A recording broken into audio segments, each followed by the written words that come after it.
Oh, look at that. Just when you thought an eyeball wouldn't grow in the center of your hand, life finds a way. The following podcast is not real, but it is really sponsored by Basecamp. When you use Basecamp to run projects, people know what to do, people know where things are, and you stay on top of everything all the time.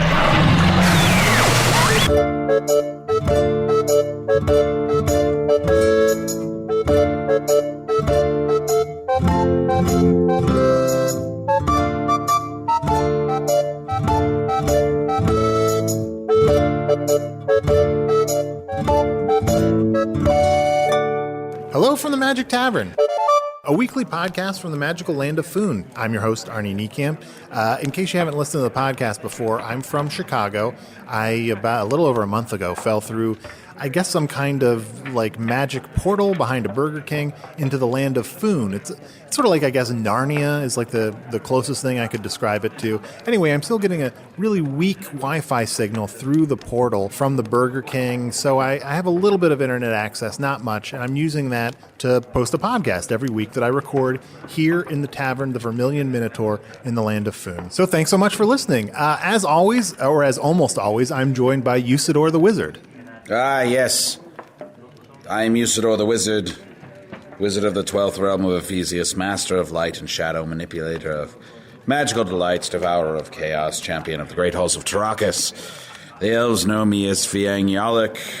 The dwarves know me as Zonin Hoogstanges. No, I'm also known throughout the northeast as Grassmanismus. Are you doing all right? Hey, yes, of course, I'm fine. I'm not interested in inviting anyone on a quest with me. Why? Why not? You've been all about this quest against the dark. No. I'm not interested in the least. I hope nobody decides to go with me. What? You're really sulky. I wish our listeners could see the look on your face. There's nothing to see. It's just a wizard in a tavern, whiling his days away. I mean, if 12 strong men and women and dwarves and elves came up to me and insisted that I go on a quest, I suppose I could be convinced to. But it's not a desire that I have, most certainly. Usidore, if it makes you feel any better, if it cheers you up, weeks ago, maybe, I don't remember if it was our first or second episode, when we were talking about the Dark Lord and how his name cannot be spoken or known. You can say it if you want. Yeah, how you said that I should write down a list of names I thought might be. I actually took the time to think of what some evil names might be. Oh, well. And you can tell me if they're right, so then I won't say them later. All right. Okay. So I'm going to throw out some potentially evil names. I'm not that excited about this. No, it's okay. I'm playing it very cool, You're playing it very cool, man. I'm glad you're picking up some of my slang. All right, so Voldemort. No. Darth Vader. No, but I like that That's one. a good one, isn't it? Yes, it has a real ring. Darth Vader. Sauron. Sauron? No. Nosferatu. No. Thulsa Doom. Are you even trying? No, these are very evil names. Beelzebub. The Authority. Beelzebub sounds like a toy for your child. Trust me, it's a very evil name in my world. What was the one you said after that? The Authority. Clever, but no. Count Dooku. I know. Now that I say it, does sound pretty silly. Absolutely not. The Babadook. The Babadook? The Babadook. No. If it's in a word or in a book, you can't escape the Babadook. Dook. Never mind. Imhotep. No. Candyman. That's much closer than any of the rest. Really? Yes. I'm actually not going to say it anymore. You definitely don't say it 3 times. Oh, yes, exactly. Oh, so I think you may be intuiting some Candyman knowledge. Yeah, maybe. Smaug. Smog? Smaug. Smog, you're saying smog. No, Smaug. Smaug? I've been led to believe it's Smaug. I don't think that sounds right to me. Gavin. No, the Dark Lord is not named Gavin. Borg Queen. No, definitely not Borg Queen. All right, well, I'll try to come up with some more later on. All right. Let's meet some of our... Oh, actually, we unfortunately, Chunt... I don't know what's going on with Chunt lately. Chunt has been very hot and cold with me. I think I don't know if he's just depressed that he's still a badger or whatever. He's not here. Well, I don't know that he's depressed that he's a badger. He enjoys all the forms that he takes. I would say that perhaps maybe he's a little overwrought. It can be difficult to have a guest staying in your place for a long time, overstaying their welcome. Yeah, all right. Something to think about. I think as much as I'm enjoying staying with him, I probably overstayed my welcome. You didn't hear that from me. Okay, but anyway. We have some open rooms. Yeah, well, thank you so much. And that reminds me, we are joined once again by Otok Barleyfoot, the owner and proprietor of the Vermilion Minotaur, the tavern which we podcast from. That is correct. Thank you for coming back. I know you're a very busy man. Well, I'm always around. Oh, it's great to have you. And our special guest this week, I don't know too much about you, but I hear that you Nor should you. Nor should I. No. All right, well, your royalty, she is Princess Trachea-Aurelia Belaroth. I'm charmed to be here, sort of. It's an Mostly honor. I'm here because I'm on a mission. Wow. Belaroth. The name Belaroth sounds very familiar to me. Are you joking? I'm not joking. Well, you must understand, Princess, that Arnold comes from another land, and he knows not of our ways or of our customs or of our great history and the great family of the Belaroth. Belaroth. Oh, is the Belaroth the king in the northeast? Yes, that's true. Correct. That's right. Now this Arnold, as you call yourself. It's Arnie. I prefer Arnie. Arnold, I will grant you this one pardon for not knowing who I am. Okay. But should you ever misspeak my name again, I will cut out your tongue, tie it on a leather strap, and you shall wear it around your neck as a reminder of your insolence. Okay, I do not want that. I do not want that. Otok, we should order some food Absolutely. in honor of the princess. 4 goblets of brandy wine, please. Ooh, Blemish. brandy wine. I was hoping perhaps, too, that we might get an order of rooster's feet this evening. Anything for you, Fianulik. So, Princess Trachea-Aurelia Yes. Belaroth. Yes. What brings you to Hogface? I am traveling about my kingdom in search of my long-lost brother. He absconded from our castle. Rumor is he left in a wash bin. He's nigh been heard from again, and I'm extremely worried about him. I would very much like to locate him and question him with both words and mechanisms of torture to find out the reasons that he has turned his back on our life. Well, you need not worry about us. We certainly have not seen Tom Blaine, Belaroth. Oh, yeah. No, we have not seen Tom Blaine Are you Belaroth. certain this Arnold had a knowing look in his eyes? It's Arnie. I prefer Perhaps Arnie. I'll pluck them out and take them with me, and they will give me clues. No. Princess, forgive his insolence, but you must remember that this is a man who has absconded from his own family, abandoned them. He detests them. I have not run away from my family. We don't need to go into it. Sarah, I love you. I miss you. Please You respond sound to like my the email. kind of man who would harbor a fugitive like my brother, who also abandoned his family. I'm not harboring anyone. I'm practically homeless myself. Princess, you should know that there are a couple of rumors at the bar about your brother. Oh, really?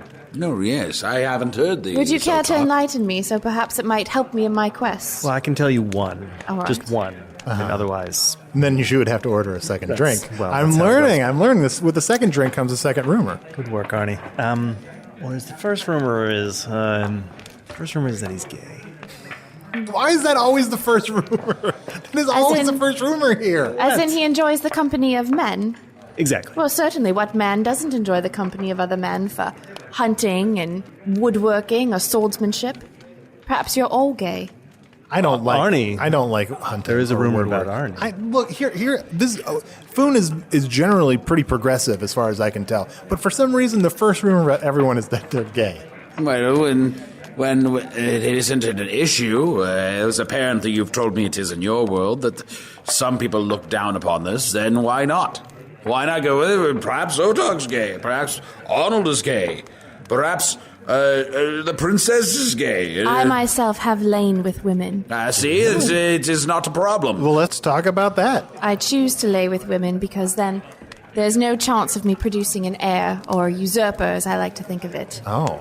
So where are you in the order of succession in the Northeast? My brother, as a man, is first in line to inherit my father's throne. Should something unseemly happen to my father, perhaps while he's eating his supper and doesn't notice a strange taste about his meat that could or could not be poison, whilst my brother is missing, no one will be ruling. We will be in a state of anarchy until we have a positive word that he is no longer alive. Once his death is confirmed, then I will succeed to the throne.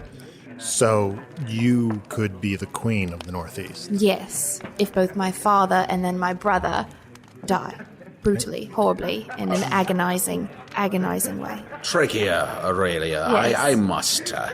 I must confide something in you. In my magical conjurings, I do look upon the future of the world of Foon, and I have sensed in these magical moments when I do go into the wizard's state that your brother is alive and well, and perhaps the journey that he is on, and the journey that you are on, shall lead the freedom of all of Foon against the Dark Lord. Not that I care. Wizard, your words sound like cheap party tricks to me. How dare you? We once had Princess, no, you do not speak to a wizard in such a way. Oh, don't I? We once had a seer at our court. I didn't like what he said, so I nailed his hands to his crystal ball so that he may only gaze upon it as its only comfort. Aurelia, Trachea, Insigne. Do not conjure at me. Danielle, here's the rooster feeder here. Ooh, rooster feet! I shall put off this wizard state for the moment. I hate the wizard state so much. I really do. Yes, you would hate it for it. Oh no, I triggered it. Okay, while he's wizard stating away, Princess. He does this on open mic night as well. Oh, that's another reason I am never going to open mic improvisational night. session. Yeah, Freeform. And Danielle has turned some of his wizard speak, set it to music. Really? I don't know. That sounds kind of nice. And that is why we must fight the Dark Lord. I am back. Yes, this wizard state has renewed my interest in defeating the Dark Lord. Yea, I admit now that I was attempting some reversed mind games that would trick thee into wanting to go with me, but I see it has not worked. Princess, I swear this unto you. I shall find Tom Blaine. I shall add him to my menagerie, my fellowship, and we shall set forth upon this Foon, and we shall free it. Rooster's feet.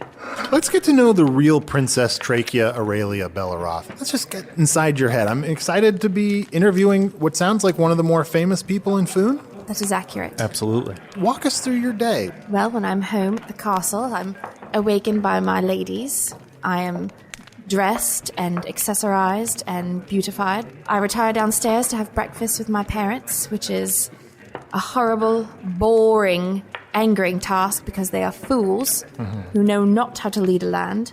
After that, perhaps I go to the chapel where I'm forced to kneel in prayer to a god who has never blessed me with anything. After that, I retire. I mean, you are royalty. I mean, you seem fairly blessed in that way. What is a royal who cannot rule this Arnold? It's Arnie. Arnold? Okay. I wish my daughter was here to hear this. She was such a fan. Octavia. His daughter ran away with the falsetto marauders. They are a cruel, merciless bunch. I know, but... God, I love them. I'm a big fan of their work. So, Princess Trachea, let's say you do become the Queen of the Northeast. Oh, let's say it and let's do it. What could the people of the Northeast and the rest of Foon expect to see under your rule?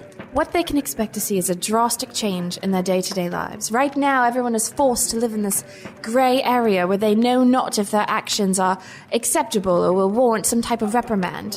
What you will know when I'm your ruler is that your actions will be very clearly labelled right or wrong. And if they are right, you will stay in my favour. And if they are wrong, I will cut off a part of your body. So, just so we know, what are some actions that are right? Paying your taxes to the crown. That Okay. is correct. Speaking of me in a reverent manner. That is correct. Observing the sanctity of your marriage is correct. Oh, that's good. What are things that are wrong?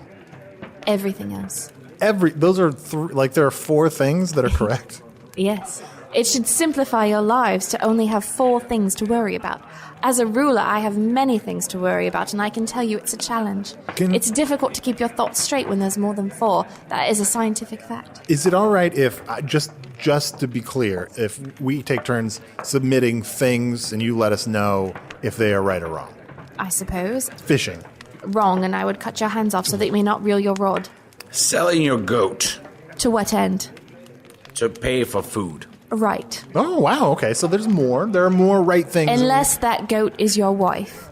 and then it's wrong because that would violate the sanctity of your marriage. That's true. That is fair. That is very fair. Not a matrimonial goat, just a platonic goat. That reminds me of another rumor that I heard at the bar, Otok, that perhaps Arnold is married to a goat. I am not. Where would that rumor even come from? I believe Chunt started it. I am married to a very beautiful and intelligent woman that is human. Well, Chunt was a guest bartender this last week, and he started a lot of new Chunt rumors. is spreading a lot of rumors. So I have a question, Princess Yes. Trachea-Aurelia Belaroth, and this is purely just because of my love of the King of the Northeast, Albane? Belaroth. You love a man whose name you don't know. I'm just generally, I think I've heard that the King of the Northeast is great. You know not what happens inside the walls of the castle. That man is a monster. Like, Do you know what he does every night? no. He comes in my room as I ready myself for I bed. don't think I want to hear And this. he tells me I'm special. And he tells me he loves me and to sleep well. And then he just walks out. Who does that? Who does that to a child? Seems reasonable. This really seems like a father thing, a good father thing to do. As I speak to you more and more, I cannot decide if there is something that is naturally wrong with you, or if there is something more insidious with you, some sort of pure evil. And I look upon you, and I hold my staff, and I say unto thee, Calling Jolly Bing. Yanyalik, I said no staff in here. You shall not conjure against me. You're supposed to leave your staff at the door.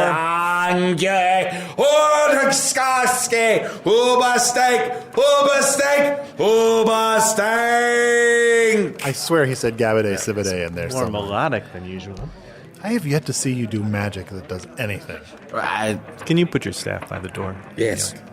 I guess at one time I saw you conjure a picture of Queen Titania with goat blood. that right at the moment, please. Speak not of my mother's bosom. It was pretty. It's a cruel reminder that of all her attributes, the one that is valued I could not inherit. Is this the cause of your hatred? No, it's just something on my con list. Oh, all right. Can I tell a Wouldn't princess anecdote? Sure. Yes. Princess, you may not remember this, but when my daughter, Activia, was young, we made a trip to the Northeast on vacation because she was such a huge fan of yours. I remember standing in line outside the castle as you came in with your entourage and the horses and the doves, and she reached out to you and you were on your carriage, and she screamed your name and said, I love you. And then you took a little rock and you threw it at her. And it hit her right Sounds like above the eye. Yes. It opened a little gash. She still has that rock. Well, she took it with her. It was an important day for her. That is a beautiful story. I know it's important to young children when they meet their idols. And, you know, I don't like to coddle, so I always keep a bag of well-worn pebbles with me in my carriage. It seemed a little harsh. To deter children and strangers from getting too close. Yeah, we were. But I'm then glad I created a beautiful memory for we her. were dragged away. And, Yes, as you should be. You're lucky to survive, it sounds like. Had she just been but a year older, I would have taken her into my service and made her a slave. She would have loved it. It's a lovely way to spend your youth. Well, Princess Trachea-Aurelia Belaroth, I won't say good luck on your quest for your brother, but go do it. Could I say to your listeners that if anyone has information on my brother Tom Blaine Belaroth, get a message to one of my ladies. You will be rewarded for your kindness. I guess I don't know how people here in Foon are going to be able to listen to this podcast. I think only people on my world can hear it. But if for whatever reason someone else in Foon is hearing this, please send us messages and we'll try to answer your questions on the podcast. Similarly, if you're on Earth, you can email us. The only email I was able to get because of the firewalls at the Burger King is magictavern@puppies.supplies. I suspect most people don't think that's a real email address because I have gotten very few emails to this address so far, and no one has responded to my messages. I've tried emailing my wife several times. I can only imagine those emails have gone into her spam folder. But please do email us. And we have gotten one or two emails. So real quickly here, before we wrap things up, I'm going to read this email from Jeremy Hornick. He has quite a few questions, actually. They're mostly directed towards Usidore. Jeremy writes, do all wizards spend this much time hanging around in taverns, or are they usually much busier? I disagree with the basic premise that I am not busy at this tavern. Do people in Foon have levels like you're a level 5 wizard, or is that just D&D? We don't have levels per se, as it seems like you've described, some sort of numerical system. But yes, there are some wizards that are more well-known, more renowned, perhaps even I. Spintax the Green, I suppose, is one that people adore. Yeah, I've heard he's great. He's very powerful. Even Princess Trachea is a fan of him. She doesn't seem to be a fan of many He performed at my birthday last year, and I let him leave intact. That's how much I enjoyed him. That seems like the highest praise you can give. Can the wizard actually cast any... First of all, he says, can the wizard, which he doesn't use your name, but can the wizard... Oh, no, he's speaking of Can, the wizard. Who is Can the wizard? Can is a good friend of mine. We often work together when we're trying to defeat an imp lord or a dark elf or something of that nature. We've joined forces. So can the wizard actually cast any spells, or is it just like a term of honor like uncle or something?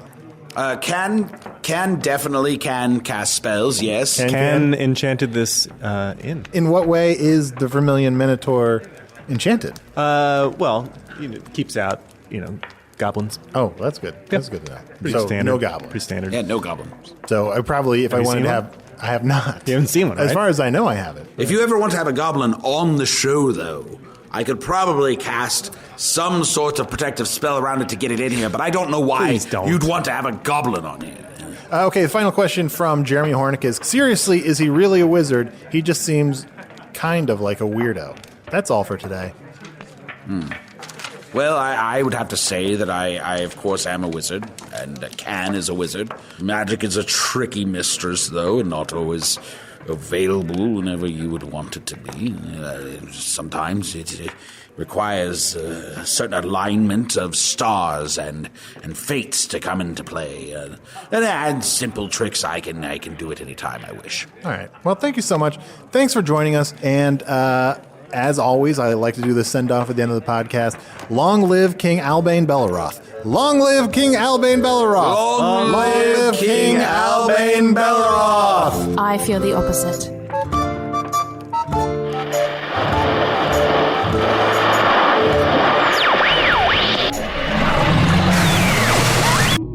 Oh boy, we come to the end of another period of time spent indulging harmless imaginings. Usidore the Wizard was played as always by Matt Young, who refuses to surrender the part into the clumsy hands of a less capable actor. Otok Barleyfoot was played by Nick Baer. Special guest Princess Trachea was played by Megan O'Neill, who performs semi-regularly in World News Tonight with Arnie and Matt. Produced by Evan Jacover and Ryan DiGiorgi. Edited by Ryan DiGiorgi. Music by Andy Poland. Hello from the Magic Tavern logo by Allard Laban. Learn more about the show and ascertain for yourself that there's no possibility it could be actually occurring at hellofromthemagictavern.com or follow us on Twitter at Magic Tavern. All of these fantastical imaginings were brought to you by Basecamp with the help of the Chicago Podcast Cooperative. Learn more about Basecamp at basecamp.com and the Chicago Podcast Cooperative at chicagopodcastcoop.com.